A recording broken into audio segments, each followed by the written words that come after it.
এক ভক্ত প্রতিদিন তার ঈশ্বরকে বলতেন, আমি কিছুই পারি না, যা করো তুমিই করো, আমি জানি তুমি আছো তো, আমার সব কিছু ঠিকঠাক হয়ে যাবে।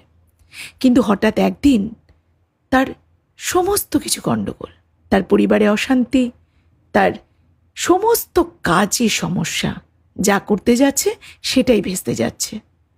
সে কি করবে? কোনো কিচ্ছু না ভেবে শুধু ভগবানের ওপর বিশ্বাস করে সে চুপ করে বসে রইল। তার মনে হলো একটা দিন তো একটুখানি থেমে যায়।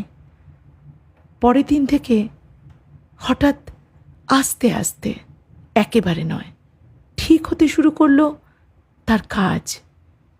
পরিবারে শান্তি ফিরে এলো।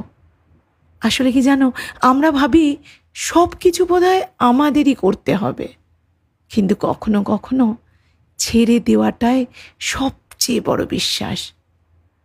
আর যদি সব ঠিক নাও থাকে, মনে রাখতে হবে সব কিছু আমাদের জন্য আমাদের ইচ্ছে মতো হতে পারে না। কখনো কখনো একটু থামতে হয়, একটু ঈশ্বরের ওপর ভরসা করতে হয়। আর ঈশ্বর অর্থাৎ আমার ভেতরের এক অসীম শক্তি, তার মানে নিজের উপরেই ভরসা করা। নিজের উপর ভরসা করে একটা দিন শান্ত থেকে আবার পরের দিনের জন্য নতুন প্রস্তুতি।